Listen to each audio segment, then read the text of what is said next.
आज हम एक विषय पर चर्चा करते हैं। क्या ऐसी कोई कुंजी है जिससे हम एक सफल मसीही जीवन जी सकते हैं?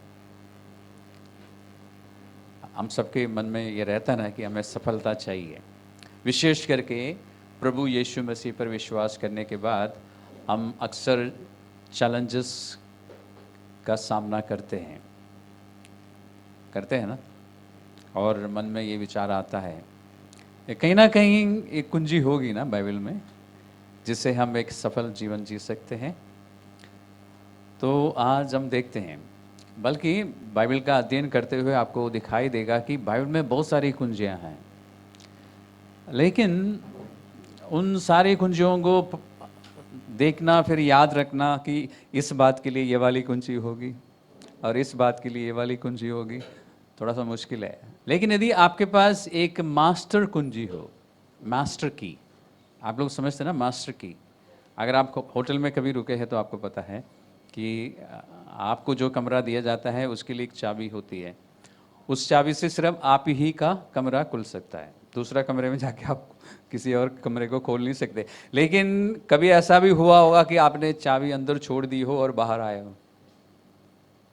हमारे साथ एक बार हुआ था, हम लोग कमरे से एकदम बाहर जल्दीबाजी में बाहर निकले और वो चाबी अंदर ही रह गई, दरवाज़ा बंद हो गया, आप खोल नहीं सकते। लेकिन वो हाउस कीपिंग वाला बाहर ही खड़े थे, उसने देख लिया, उसने कहा सर कोई बात नहीं मैं खोल लेता हूँ। क्यों? क्योंकि उसके पास एक मास्टर की है जिससे सारे कमरे वो खोल सकता है। किसी भी कमरे में जाके वो चाबी लगाएगा, खुल जाएगा, उसको कहते हैं मास्टर की। तो बाइबल में कुछ मास्टर कीज भी है, वो अगर मिल जाए तो अच्छा है ना। फिर हमें याद रखने की ज़रूरत नहीं, चलो इसके लिए ये वाला, इसके लिए ये वाला, बहुत सारी चाबियां लेके घूमने की ज़रूरत नहीं। तो बाइबल के अंदर पवित्र शास्त्र में मास्टर कीज है, उसको हिंदी में क्या बोलेंगे, मुख्य कुंजी। ओके, तो उन मास्टर कीज में से एक के बारे में आज हम बात करते हैं।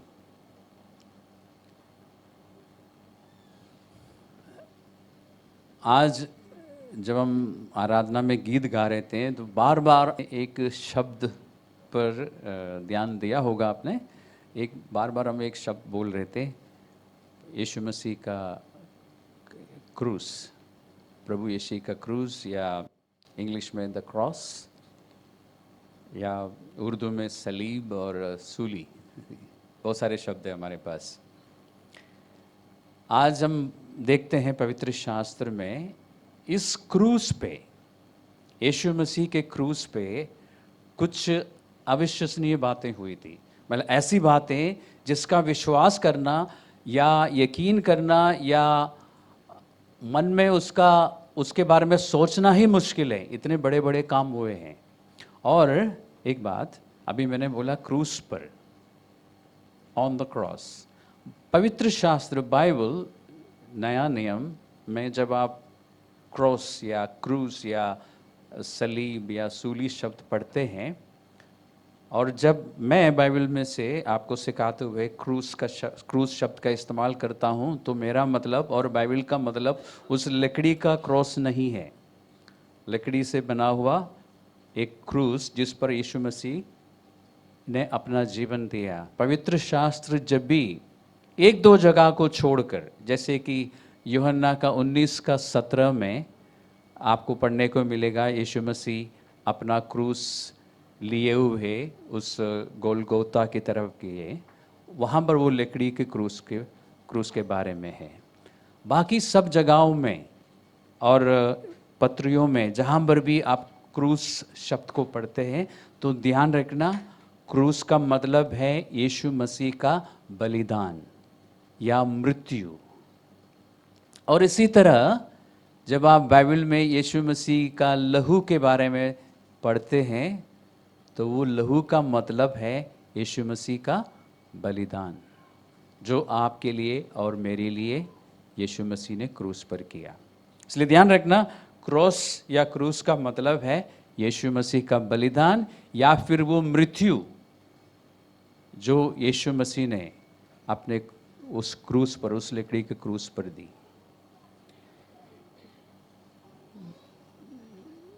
जब यीशु मसीह इस पृथ्वी में आया और उसके बाद एक दिन उस लकड़ी के क्रूस पे अपना जीवन दिया, उस समय स्वर्ग में बहुत कुछ हुआ और फिर उसका परिणाम या उसका असर पृथ्वी पे हुआ और आज भी होता है। उस मृत्यु के द्वारा यीशु मसीह ने आपके जीवन से बहुत सारी ऐसी चीज़ें हटा दी जिसकी आपको ज़रूरत नहीं थी, बल्कि आपको नुकसान पहुंचाने वाली बातें थी। उन सब बातों को यीशु मसीह ने आपसे ले लिया और उसके बदले आपको बहुत कुछ दे दिया।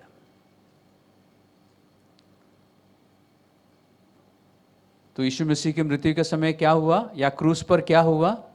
क्रूस माने मृत्यु, बलिदान।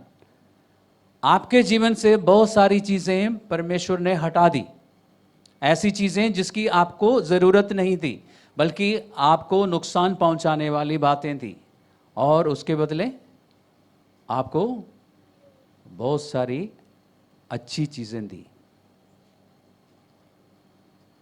यानी हम कह सकते हैं कि क्रूस पर, लकड़ी का क्रूस पर नहीं, उस मृत्यु में कुछ आदान प्रदान हुआ है। कुछ परमेश्वर ने ले लिया हमसे और उसके बदले हमें कुछ दे दिया। और ये सबसे बड़ी कुंजी है मसीही जीवन की सफलता के लिए। अगर ये आदान प्रदान आपको समझ आया और आप उसके अनुसार चलना शुरू करेंगे तो आप हमेशा सफल रहेंगे। हम चलते हैं पुराना नियम में, सबसे पहले देखते हैं यशायाह की पुस्तक द बुक ऑफ आइसाया, और इसका 53वां अध्याय में हम चलते हैं, 53rd chapter of the book of Isaiah. इस पुस्तक में आपको कुछ ज़रूरी बातें सीखने को मिलेगी। यशायाह जो यीशु मसीह के इस पृथ्वी पर प्रकट होने के लगभग 700 साल पहले आया था, और पवित्र आत्मा ने यशायाह को यीशु मसीह के उस बलिदान के विषय में कुछ बताया, कुछ समझाया, और समझने के बाद उसने पृथ्वी पर उस बात की घोषणा की और किताब में लिख भी दिया। 53वां अध्याय में हम चलते हैं, आइसाया चैप्टर 53। ओके, हम 4 और 5 को पढ़ते हैं। ध्यान से देखिए और ध्यान से सुनते भी रहिए। निश्चय उसने हमारे रोगों को सह लिया और हमारे ही दुखों को उठा लिया। ध्यान दीजिए, पवित्र आत्मा बता रहा है कि ये निश्चय हुआ है, और ये होने से पहले आपको बताया, यानी यीशु मसीह के क्रूस पर, सलीब पर अपना जीवन देने से लगभग 700 साल पहले पवित्र आत्मा ने एक व्यक्ति को दिखाया और उसने बताया भविष्य के लिए कि निश्चय उसने हमारे रोगों को सह लिया और हमारे ही दुखों को। ये जो दुख शब्द आप देख रहे हैं, इसमें दर्द है। यानी दुख किस लिए होता है? शारीरिक और मानसिक दर्द के कारण दुख होता है। इसलिए दुख शब्द को जो आप पढ़ रहे हैं, ये इब्रानी भाषा में दर्द है। हमारे शारीरिक और मानसिक और आत्मिक दर्द को उसने उठा लिया। और उससे पहले लिखा है कि हमारे रोगों को, अंग्रेजी में होगा और इन्फर्मरीज, हमारे शारीरिक, मानसिक और आत्मिक रोगों को उसने सह लिया, उसने अपने शरीर पर ले लिया। लेकिन उसके बाद क्या क्या लिखा है? तो भी उस समय के लोगों की बात हो रही है जिस समय यीशु मसीह की मृत्यु हुई थी। उस समय के लोगों ने, यानी जिन्होंने यीशु मसीह को क्रूस पर लटका हुआ देखा, और जिन लोगों ने उसके बाद, उन दिनों के बाद यीशु मसीह के बारे में सुना, उन्होंने उस घटना को कैसे ली? क्या लिखा है? तो भी हमने उसे परमेश्वर का मारा कूटा और दुर्दशा में पड़ा हुआ समझा। यानी लोगों को उस समय नहीं दिखाई दिया कि असलियत में क्या हुआ है। उनको सिर्फ इतना दिखाई दिया कि ये परमेश्वर की ओर से मारा कूटा है और ये दुर्दशा में पड़ा है। और अफसोस की बात है कि आज भी, अब मैं विश्वासियों की बात कर रहा हूं जिन्होंने यीशु मसीह पर विश्वास किया, उनको भी या उनमें से भी अधिकतर लोगों को सिर्फ इतना ही दिखाई देता है कि यीशु मसीह परमेश्वर की ओर से मारा कूटा और उस समय क्रूस पर एक दुर्दशा में पड़ा था। लेकिन असलियत में कुछ और हुआ है। अभी तक हमने जो पढ़ा है वो सबको दिखाई दे रहा है, लेकिन इसके बाद पवित्र आत्मा क्या कहता है? परंतु। और आपको मालूम है, जब आप परंतु शब्द पढ़ते हैं आपको ध्यान देना चाहिए। परंतु 5वां पद, वे हमारे ही अपराधों के कारण घायल किया गया था, हमारी ही शांति के लिए उस पर ताड़ना पड़ी कि उसके खोड़े खाने से हम चंगे हो जाएं। और 6वां पद को भी हम पढ़ लेते हैं। हम तो सब के सब भेड़ों के समान भटक गए थे, हमें से हर एक ने अपना अपना मार्ग लिया, और यहोवा ने हम सबों के अधर्म का बोझ उसी पर ला दिया। ध्यान रखना, ये यीशु मसीह के द्वारा ये सब काम होने से पहले पवित्र आत्मा ने बता दिया था कि उस दिन क्या होगा। लोगों के लिए, दुनिया के लिए यीशु मसीह एक क्रूस पर अपना जीवन दिया, बल्कि यीशु मसीह को दंड मिली और वो परमेश्वर के द्वारा त्यागा हुआ, मारा कूटा, दुर्दशा में दिखाई दिया। लेकिन असलियत में क्या हुआ है? वो हमारे अधर्मों के कारण घायल किया गया था। यानी हमारे अधर्म की जो सजा है, जो दंड हमें मिलनी चाहिए थी, वो यीशु मसीह ने अपने ऊपर ली। और उसके बदले हमें क्या मिला? हमें माफी मिली है। हमारे पापों को उसने उठा लिया और उसके बदले हमें क्या मिला? माफी मिली। ध्यान रखना, मैंने आपको बोला कि स्वर्ग में कुछ हुआ और उसका असर पृथ्वी में हुआ है, और वो हमेशा के लिए है। आपके पाप जो परमेश्वर ने उठा लिया है वो हमेशा के लिए है। कुलुस्सियों की पत्री में 2 अध्याय में 13 और 14 पदों में हमें पढ़ने को मिलेगा कि यीशु मसीह ने क्रूस पर जब अपना जीवन दिया, उस लकड़ी के क्रूस की बात कर रहा हूँ आप, यीशु मसीह ने जो अपना जीवन दिया, यानी बाइबल की भाषा में क्रूस पर, तब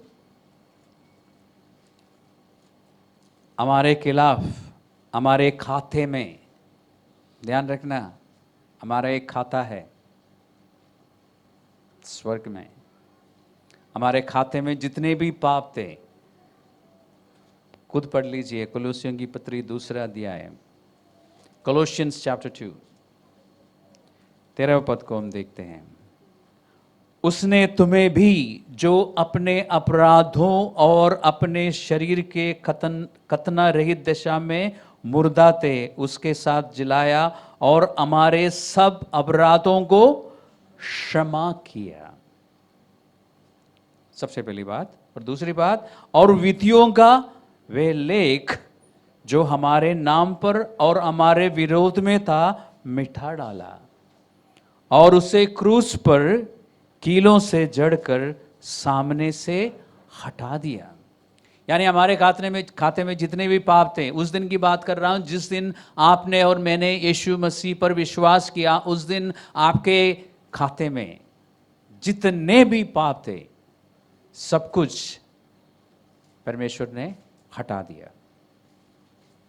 खाता बिल्कुल साफ। या आज की भाषा में परमेश्वर ने उस फाइल पर डिलीट बटन दबाया। आपके फाइल में जितने भी पाप थे परमेश्वर ने उसको डिलीट मार दिया हमेशा के लिए, परमानेंट डिलीट। कंप्यूटर में 2 ऑप्शंस होते हैं ना, एक डिलीट रिसाइकल में जाता है, वहाँ पड़ा रहता है, और एक परमानेंटली, फिर दोबारा आपको कभी नहीं मिलेगा। परमेश्वर ने परमानेंटली हटाया है। ये आदान प्रदान हुआ है।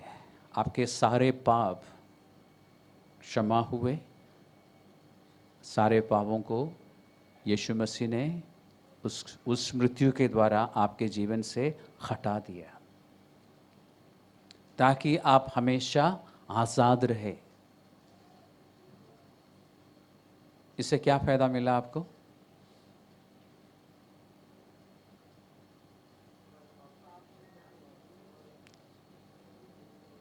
इससे एक और फ़ायदा होगा,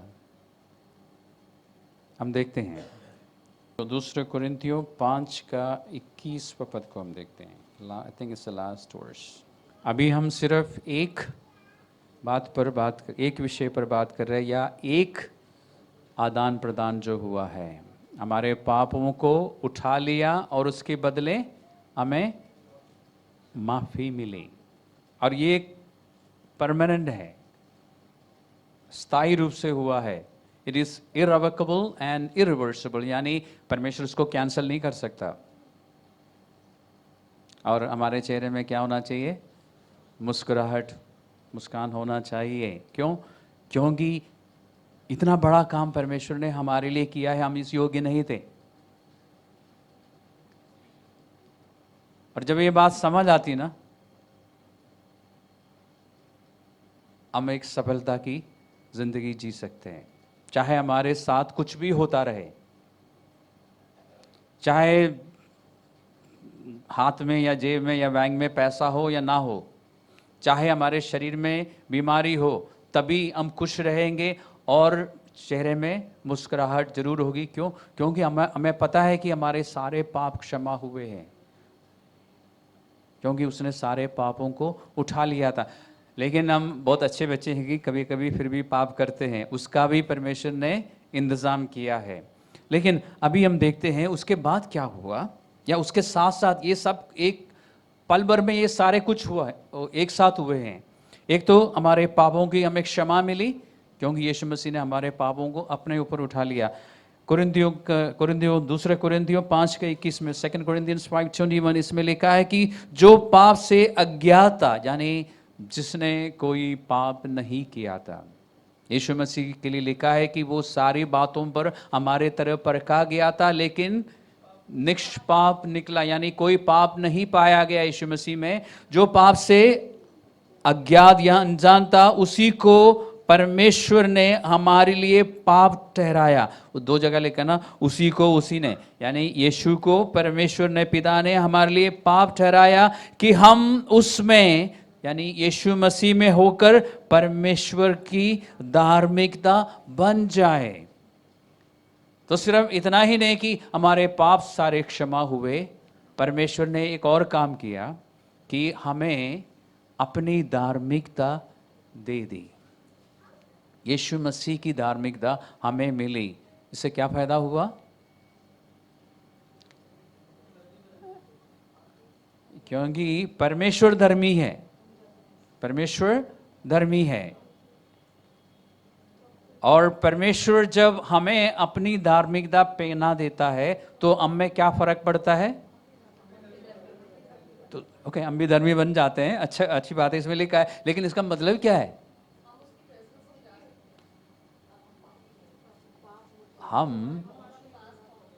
हमारी पहुंच है।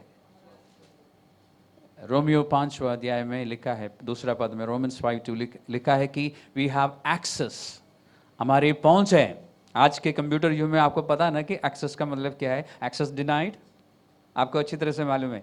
उंगलियां चल रही है लेकिन मैसेज आता है एक्सेस डिनाइड, आप जा नहीं सकते। लेकिन यहाँ पे कभी भी आपको नहीं मिलेगा कि एक्सेस डिनाइड। आप कभी भी किसी भी समय परमेश्वर के सम्मुख जा सकते हैं, क्योंकि आपकी पहुंच है। रोमियो 5:2, इब्रानियों की पत्री, Hebrews chapter 4 verse 16, 4:16 में लिखा है कि परमेश्वर स्वयं कहता है कि इसलिए तुम मेरे अनुग्रह के सिंहासन के पास हियाव से आओ। पढ़ के देखिए, लिखा है ना ऐसा। 4:16 में, इसलिए हियाव बांध कर अनुग्रह के सिंहासन में आओ, या उसके पास आओ जहां तुम्हें अनुग्रह और करुणा दोनों मिलेगी। धार्मिकता की वजह से ये हुआ है, जब परमेश्वर ने अपनी धार्मिकता आपको दी, तो आप जब परमेश्वर के पास जाते हैं ना, सोचिए इस बारे में, जब आप प्रार्थना में परमेश्वर के पास जाते हैं ना, आपके पास बहुत सारे पाप होते हैं ना, क्योंकि उस दिन तो यीशु मसीह ने सारे पापों को उठा लिया, आपको माफी मिली, उसके बाद आप पाप करते रहते हैं।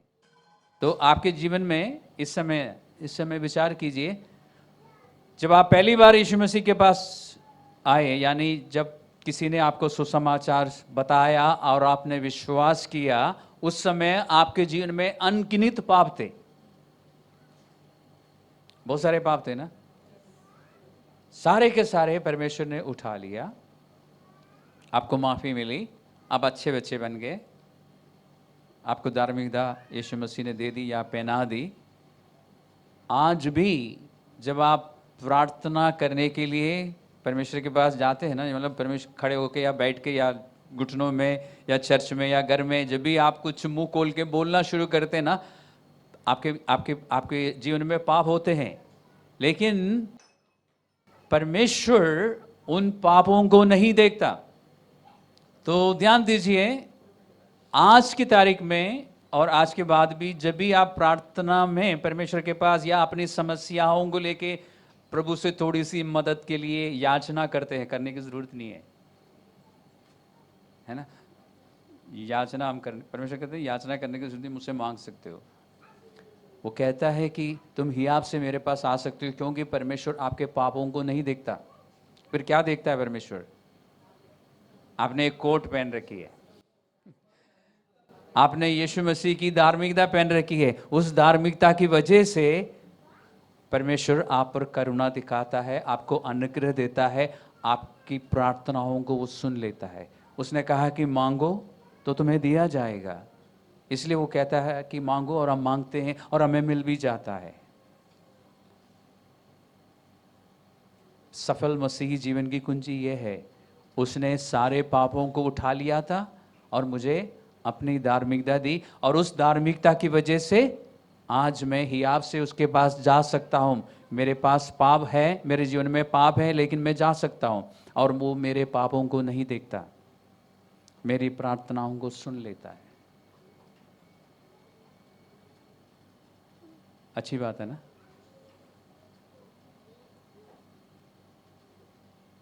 हमें परमेश्वर का धन्यवाद करना चाहिए ना इस बात के लिए। वो धन्यवाद तो हम तब करेंगे ना जब हमारे मन में हो, जब हृदय मन धन्यवाद से भर जाता है तो मुंह से निकलता ना, थैंक यू जीसस। इसका एक और पहलू मैं दिखाता हूं। हमने यशायाह की पुस्तक में 53वें अध्याय में 4 और 5 में जो पढ़ा था कि उसने हमारे रोगों को सह लिया। ओके, इसके बारे में नया नियम में 2 जगह पे जिक्र है, और मैं आपको डिटेल में इसलिए समझा रहा हूं ताकि आप कभी भूल ना जाए, आपके जहन में ये बात इस तरह से बैठ जाए कि आप अपने जीवन में इन बातों के अनुसार सब कुछ कर सके और आपको हमेशा सफलता मिले। यीशु मसीह के द्वारा ये काम होने से पहले एक भविष्यवक्ता ने कहा कि ऐसा होगा, लगभग 700 साल पहले, और यीशु मसीह पृथ्वी पे जब चल फिर रहा था, और मत्ती का सुसमाचार में 8वें अध्याय में, मैथ्यू चैप्टर 8 16वें पद में, 8 के 16 में, यीशु मसीह के पास बीमार लोग लाए जाते थे, और उन सभी बीमारों को यीशु मसीह ठीक करता था। जिनमें दुष्ट आत्माएं थी वो निकल जाती थी, और शारीरिक और मानसिक और जिस तरह की भी बीमारी लोगों में थी उनमें से लोगों को छुटकारा मिल जाता था। और मत्ती के द्वारा पवित्र आत्मा कहता है कि इस काम के द्वारा यीशु मसीह के विषय में यशायाह के पुस्तक में जो बातें लिखी गई थी वो पूरी हो गई। उसने खुद हमारे रोगों को अपने ऊपर उठा लिया। 8 के 16 में लिखा है ना, ऐसा 17 में, ओके 17 में लिखा है ना कि ताकि जो वचन यशायाह 16 में ये लिखा है कि बीमार लोग लाए गए थे और वो ठीक हो गए, और 17 पद में लिखा है कि ताकि, यानी इसके द्वारा, इन कामों के द्वारा, इन चंगाइयों के द्वारा, इन चमत्कारों के द्वारा वो भविष्यवाणी यशायाह भविष्यवक्ता के द्वारा कहा गया था वह पूरा हो, कि उसने आप हमारी दुर्बलताओं को, ये जो दुर्बलता शब्द है वो है रोग, बीमारी को ले लिया और हमारी बीमारियों को उठा लिया। एक और जगह पर इसके बारे में बात है। पतरस की पहली पत्री, फर्स्ट पीरियड चैप्टर 2 वर्स 24, पहला पतरस दूसरा अध्याय का 24वां पद में लिखा है कि वह आप ही हमारे पापों को अपनी देह पर लिए हुए क्रूस पर चढ़ गया। वो क्रूस जो है लकड़ी का क्रूस है, क्रूस पर चढ़ गया,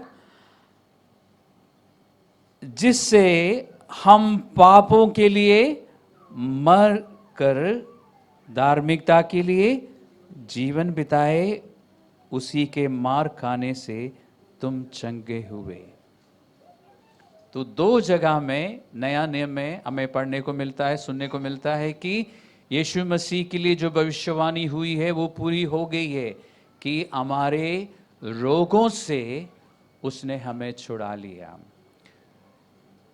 मत्ती में जो आप पढ़ते हैं वो हमारे शारीरिक बीमारियों के लिए है, हमारे शरीर में जो रोग आते हैं उनमें से हमें छुटकारा मिला है।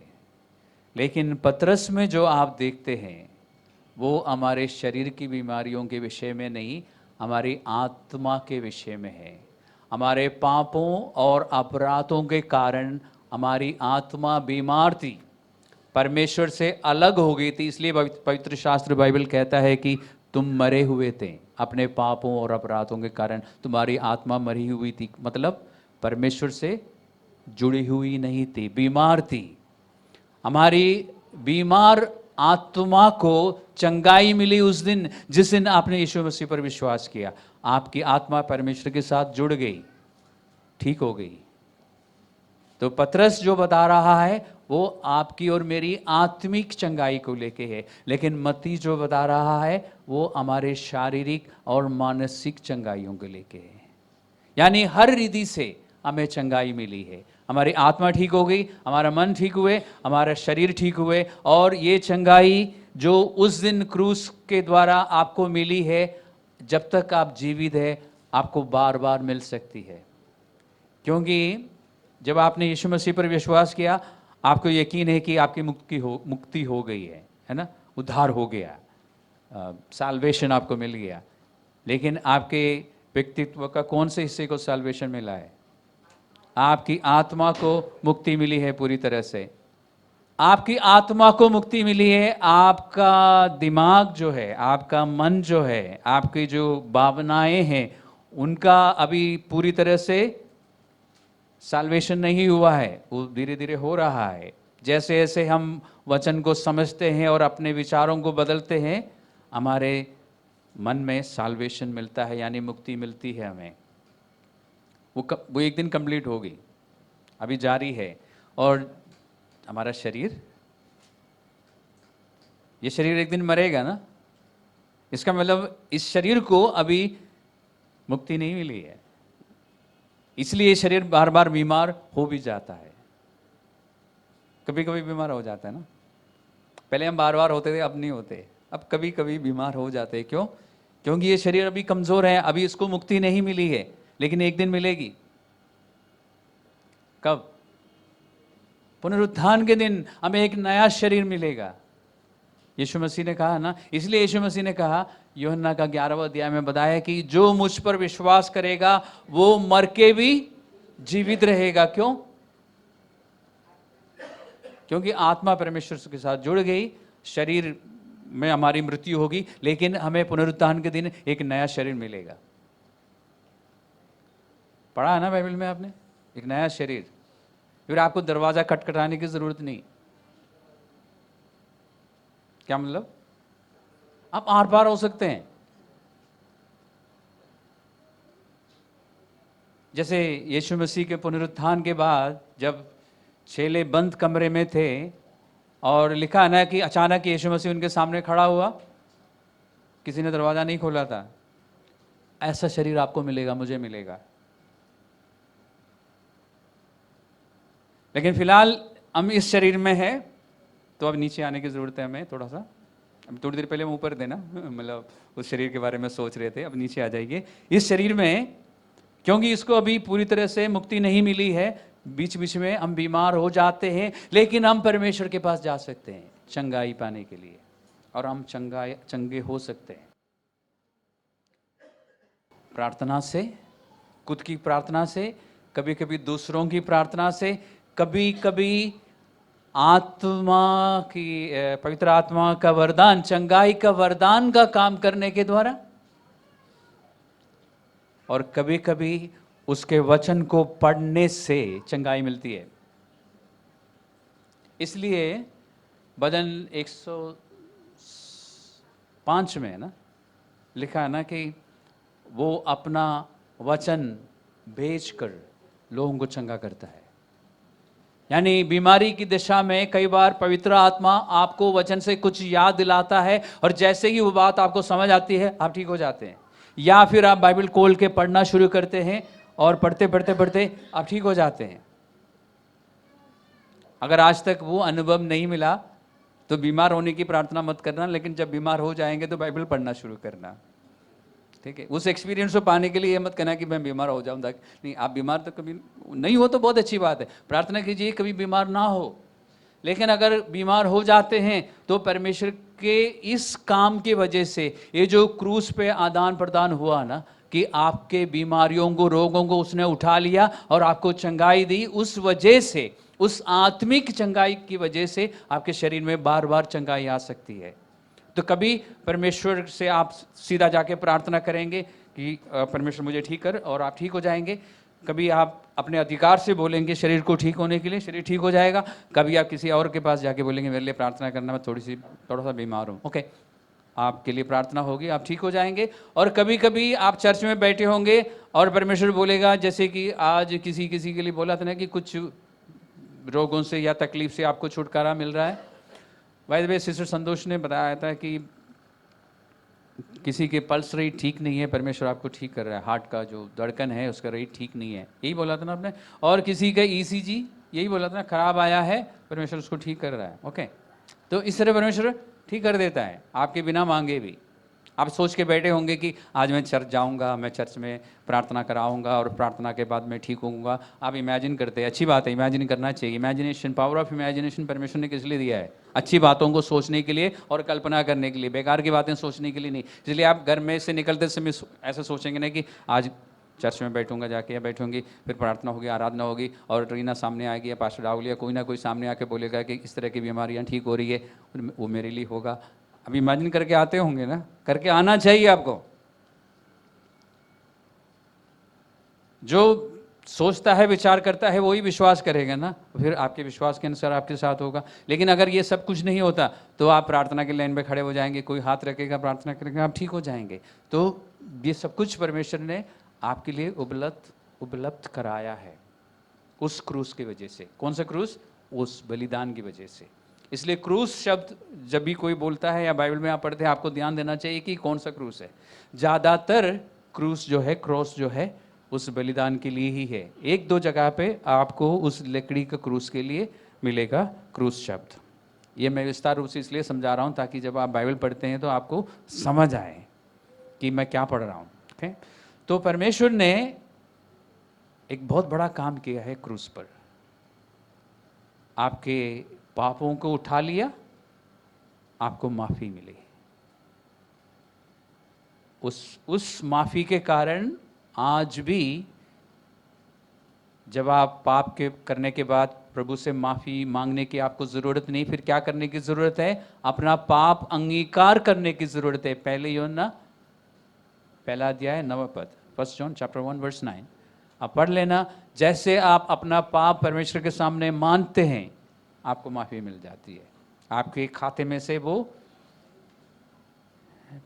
पहले ज़माने में जब हम स्कूल कॉलेज में थे, हम इरेजर इस्तेमाल करते थे ना, कुछ पेंसिल से लिखते थे फिर इरेज करते थे। अब पता नहीं है कि नहीं, तो डिलीट बटन तो सबको पता है, तो डिलीट मार देता है परमेश्वर, आपके खाते में है नहीं, हमेशा के लिए परमानेंटली डिलीट हो जाता है। तो रोगों को उठा लिया, उसके बदले हमें चंगाई मिली, पापों को उठा लिया, उसके बदले हमें माफ़ी मिली, और परमेश्वर की धार्मिकता हमें मिली। यानी पहले ना जब हम परमेश्वर के सामने खड़े हो जाते थे, या इस पृथ्वी में रहते हुए यीशु मसीह को जानने से पहले हम सबके गले में एक छोटा सा टैग लटका हुआ था।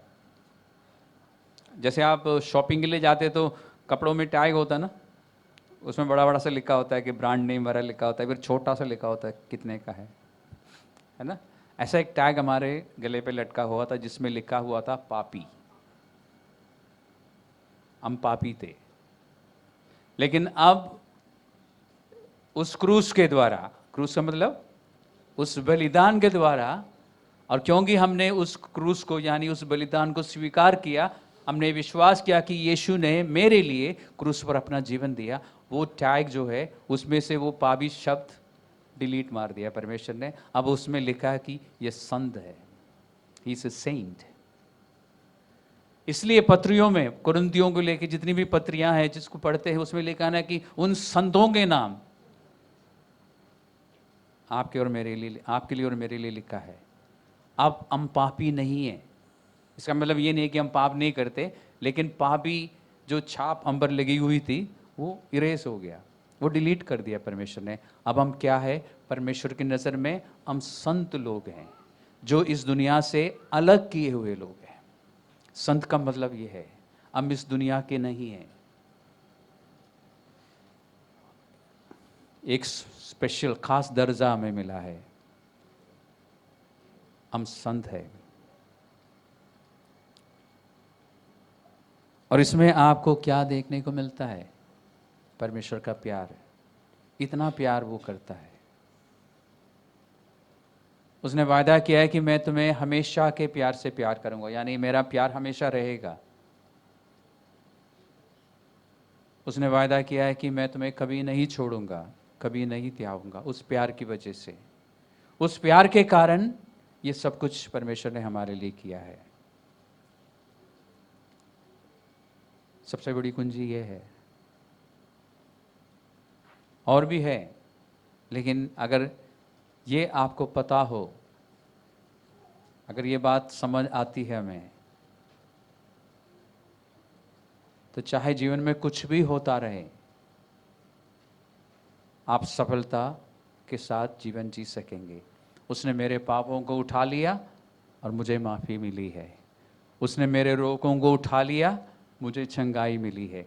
और आज भी वो चंगाई जो मिली है आत्मिक चंगाई है। उसके बाद शरीर में जब भी चंगाई की ज़रूरत है मिल सकती है। मैं पहले पापी था, लेकिन अब मैं संत हूँ, मुझे उसकी धार्मिकता मिली है।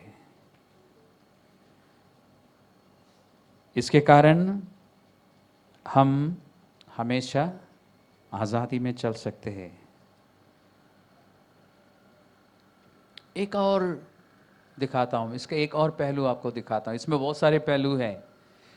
इब्रानियों की पत्री का 2 अध्याय में लिखा है कि यीशु ने, 2 अध्याय का 9 पद में, ओके, हिब्रू चैप्टर 2 वर्स 9 लिखा है कि यीशु मसीह ने पूरी मानव जाति के लिए मृत्यु को छक लिया। He tasted death, पूरी मानव जाति के लिए। कारण क्या है? ताकि आपको जीवन मिले, ताकि आपको अनंत जीवन मिले। तो उसने मृत्यु को सहा ताकि आपको जीवन मिले। कौन सी मृत्यु की बात हो रही है? बट यीशु मसीह ने जो मृत्यु को सहा वो अनंत मृत्यु तो नहीं थी ना। फिर कौन सी मृत्यु है? ओके, शारीरिक मृत्यु। और पवित्र शास्त्र में लिखा ना कि सबने पाप किया और परमेश्वर की महिमा से रहित है। रोमियो 3:23 में लिखा है। और रोमियो 6:23 में क्या लिखा है? पापस्य वेतनम मरणम, यही लिखा है ना? पापस्य वेतनम मरणम, पाप की जो मजदूरी है वो क्या है? मृत्यु है। कौन सी मृत्यु? शरीर की नहीं। अनंत मृत्यु का मतलब क्या है? हमेशा के लिए परमेश्वर से अलग रहना, परमेश्वर की महिमा से बाहर रहना, उस मृत्यु के बारे में बात हो रही है, शरीर की मृत्यु की नहीं। हमेशा के लिए परमेश्वर से दूर रहना, उस मृत्यु को परमेश्वर यीशु मसीह ने अपने ऊपर उठा लिया। कैसे? कुछ समय के लिए यीशु मसीह ने जब क्रूस पर अपना जीवन दिया, आपको याद होगा उससे पहले यीशु मसीह ने कुछ कहा, हे परमेश्वर तूने मुझे क्यों त्याग दिया? परमेश्वर के द्वारा त्यागा जाना। और कितने समय यीशु मसीह उस हालत में रहा? 3 दिन और 3 रात, ताकि हम हमेशा के लिए परमेश्वर के साथ जुड़ जाए। 3 दिन और 3 रात, क्योंकि अगर आप बाइबल को ध्यान से देखेंगे, ये मत्ती का 27वां अध्याय में है। यीशु मसीह ने कहा कि इलाई इलाई लामा सबक्तानी, अरमाइक भाषा में, यानी हे परमेश्वर तूने मुझे क्यों छोड़ दिया? उसके बाद लिखा है कि तुरंत यीशु मसीह ने अपने प्राण को त्याग दिया।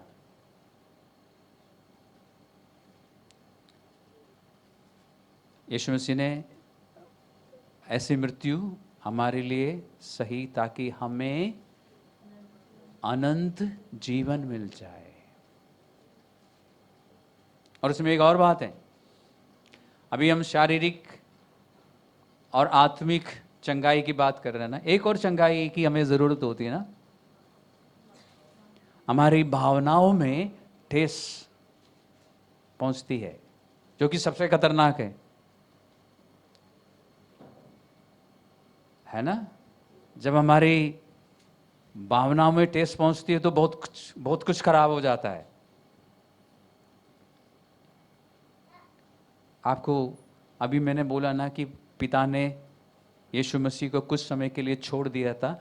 जिस पिता के लिए यीशु मसीह ने कहा था कि मैं हमेशा अपने पिता की मर्जी पर चलता हूं और मैं जो कुछ पिता से मांगता हूं मुझे मिल जाता है। जब यीशु मसीह को पकड़ने के लिए सेना आई तो यीशु मसीह ने कहा था ना कि अगर मैं अपने पिता से मांगूं तो मुझे 72,000 स्वर्गदूत मिल सकते हैं। मेरा मांगना काफ़ी है।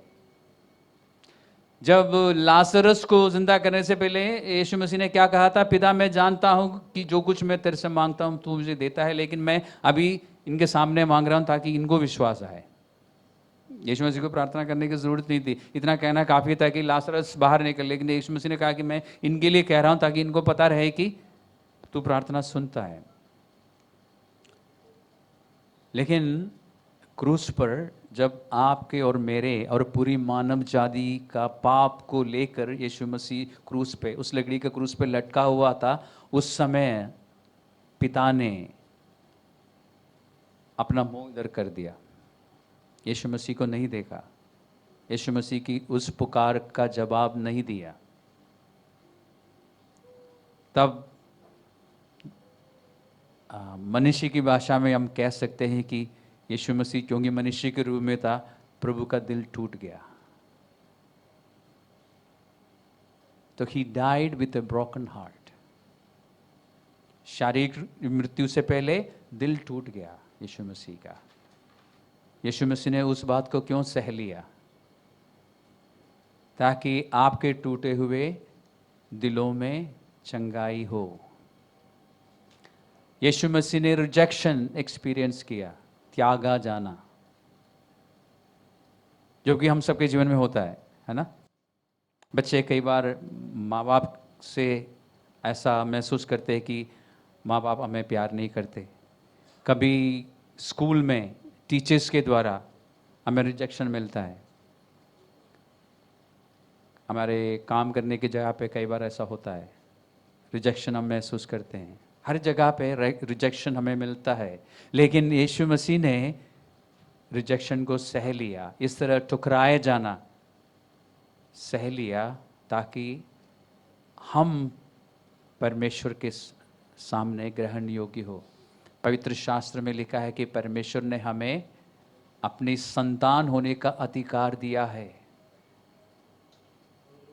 परमेश्वर ने हमें ग्रहण कर लिया है। इफिसियों की पत्री में जाइए, पूरा पहला अध्याय में आपको क्या देखने को मिलता है कि जगत की उत्पत्ति से पहले उसने हमें चुन लिया था, ताकि हम उसके निकट हमेशा ग्रहण योग्य रहे, यानी परमेश्वर के प्यारे बन के हम रहे। उसी पहला अध्याय में लिखा है कि बल्कि दूसरा अध्याय में लिखा है कि हम यीशु मसीह के साथ स्वर्गीय स्थानों पर बैठे हैं। यीशु मसीह ने रिजेक्शन को सह लिया ताकि हम परमेश्वर के लिए ग्रहण योग्य बन जाए। तो हमारे सारे पापों के बावजूद, और जो पाप आज हम करते हैं उन पापों के भी बावजूद, हम परमेश्वर के सामने ही आपसे जा सकते हैं, क्योंकि हम उसकी संतान हैं। इतनी बड़ी पदवी हमें मिली है।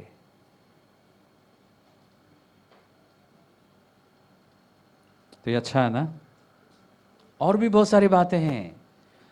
दूसरे कुरिन्थियों 8:9, जिसके अनुसार यीशु मसीह हमारे लिए गरीब कंगाल बन गया, ताकि हमारे पास परमेश्वर की बहुतायत हो।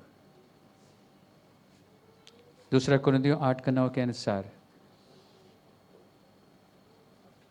और इब्रानियों की पत्री 12:2 में लिखा है कि यीशु मसीह जो है उस मृत्यु की शर्मिंदगी को भी सह लिया, क्योंकि बाइबल के अनुसार और उस समय के प्रथा के अनुसार क्रूस पर मृत्यु सबको नहीं दी जाती थी। सबसे नीच अपराधी को यह सजा, ये दंड मिलती थी। और क्रूस पे मरना सबसे बड़ी शर्मनाक बात होती थी, सबसे बड़ी लज्जा की बात होती है। और आपको याद होगा, क्रूस पे चढ़ाने से पहले यीशु मसीह के सारे कपड़े उतार दिए गए थे। यीशु मसीह को नंगा लटकाया गया था। आप जो तस्वीर देखते हैं उसमें थोड़ा सा कपड़ा है, लेकिन हकीकत में ऐसा नहीं है। और लोग जो आते जाते हैं उस जगह से, वो सब उस व्यक्ति का मजाक उड़ाते हैं। और मत्ती का सुसमाचार में 27वें अध्याय में आपको मिलेगा कि लोग जो उस समय वहाँ से निकल रहे थे, उन्होंने सिर हिलाकर यीशु मसीह की निंदा की है। और वहाँ पर महायाजक, यानी पूरा इस्राएल की ओर से महायाजक और पुरनिये वहाँ पे थे, उन लोगों ने भी यीशु मसीह का मजाक उड़ाया। यीशु मसीह ने उस लज्जा को सह लिया ताकि आपको और मुझे परमेश्वर की महिमा मिले।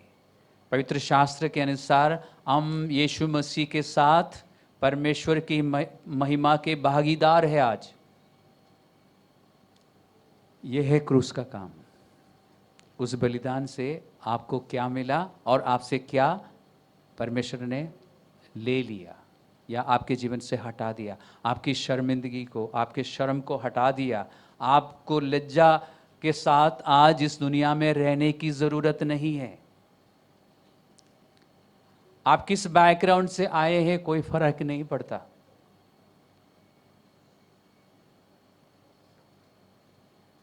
आप परमेश्वर की संतान हैं, सिर उठा के आप जी सकते हैं, क्योंकि परमेश्वर ने आपको ग्रहण कर लिया है, आपकी संतान, अपनी संतान बनाया। दुनिया आपके बारे में कुछ भी समझे, कोई फर्क नहीं पड़ता, क्योंकि दुनिया को जवाब देने की आपको ज़रूरत नहीं है। जवाब आपको किसको देना है? परमेश्वर को। एक दिन आप परमेश्वर के सामने खड़े होंगे। उस दिन परमेश्वर आपके लिए ये कहे कि आपने अच्छा किया, वेल डन, ये हमें सुनने को मिलना चाहिए ना। उसके लिए हमें क्या करना होगा? हमें यह समझना जरूरी है कि क्रूस पे क्या हुआ था। हमारे पापों की हमें क्षमा मिली है, पापों को उठा लिया, हमें माफी मिली। हम पापी थे, हमें धार्मिकता मिली। हमारी लज्जा को उसने उठा लिया, क्योंकि हिब्रानियों की पत्री का मैंने अभी आपको वर्ष दिया था,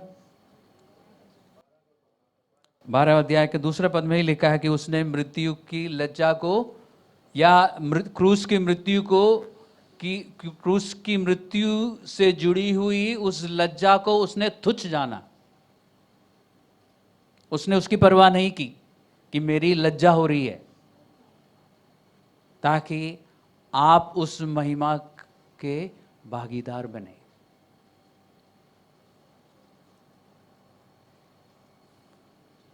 ऐसी बहुत सारी बातें हैं, हमारे पास समय कम है, इसलिए मैं आपको ज़्यादा नहीं बता रहा हूँ। आपको याद होगा यीशु मसीह की जब मृत्यु हुई सलीब पे, पवित्र शास्त्र में लिखा है कि यरूशलेम में जो मंदिर है, परमेश्वर का जो जिसको देवालय बोलते हैं संस्कृत में, ईश्वर का भवन, उसमें एक पर्दा था। अति पवित्र स्थान या पवित्र स्थान और आम जनता के बीच में एक पर्दा होता था, जिसके अंदर सिर्फ याजक लोग जा सकते थे। वो पर्दा जो है ऊपर से 2 टुकड़े में फट गया। कहां से फटा? ऊपर से। क्या मतलब? अगर आप किसी पर्दे को फाड़ेंगे तो कहां से फाड़ेंगे? नीचे से फाड़ेंगे। अब ऊपर जाके पकड़ नहीं सकते, नीचे से फाड़ेंगे। ये ऊपर से फट गया। क्या मतलब है? परमेश्वर ने उसको फाड़ दिया। क्या मतलब है? अब आप हियाव से परमेश्वर के पास जा सकते हैं। पुरानी वाचा में लोग परमेश्वर के पवित्र स्थान में नहीं जा सकते थे। लोगों के और परमेश्वर के बीच में एक याजक का होना जरूरी था, एक मनुष्य का होना जरूरी था, जो लोगों की ओर से परमेश्वर से बात करेगा, फिर परमेश्वर की ओर से लोगों से बात करेगा। आज उसकी जरूरत नहीं है, क्योंकि पवित्र शास्त्र में रेवलेशन, प्रकाशित वाक्य 1:6 और पत्रस की दूसरी पत्री में, मुझे वर्ष याद नहीं आ रहा, दूसरी पत्री में है, वो लिखा है कि हम में से हर एक जन आज एक याजक है। मैं एक याजक हूं और आप भी एक याजक है, यानी आप खुद एक प्रीस्ट है। आप सीधा परमेश्वर के पास जा सकते हैं। आपको किसी पास्टर के थ्रू जाने की जरूरत नहीं है।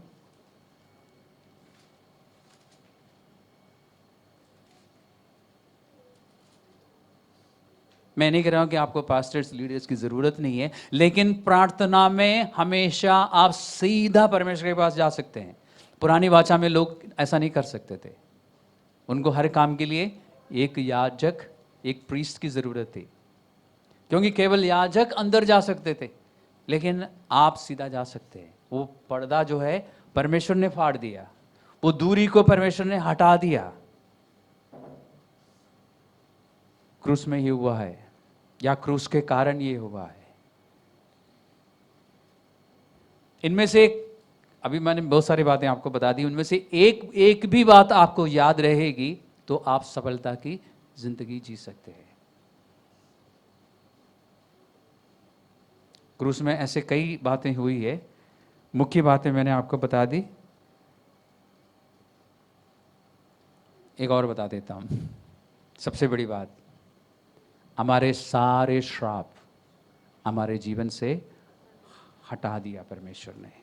गलातियों की पत्री 3:13 सिर्फ लिख लीजिए, बाद में पढ़ लेना। और उन श्रापों के बदले हमें आशीष मिली। आज पवित्र शास्त्र के अनुसार हम स्वर्ग के सारी आशीषों से आशीषित है। यानी जितनी भी आशीष आपको जिंदगी में चाहिए होगी, वो सारी आशीषें आपके नाम पर जारी कर दी गई है। सिर्फ इस पृथ्वी में देखना बाकी है। आपके नाम पे लिख दिया परमेश्वर ने। ये आदान प्रदान हुआ है। श्रापों को उसने उठा लिया और श्रापों के बदले आपको आशीष मिली है। और मैं समझता हूं कि अगर ये बातें हमें याद रहेगी, या इनमें से एक भी बात हमें याद रहेगी, तो हम सफलता की जिंदगी जी सकते हैं। इसलिए हम हिंदी में एक गीत गाते हैं ना, उस क्रूस की क्या बात है। कौन सी क्रूस? कौन सा क्रूस? वो लकड़ी का क्रूस नहीं, वो बलिदान।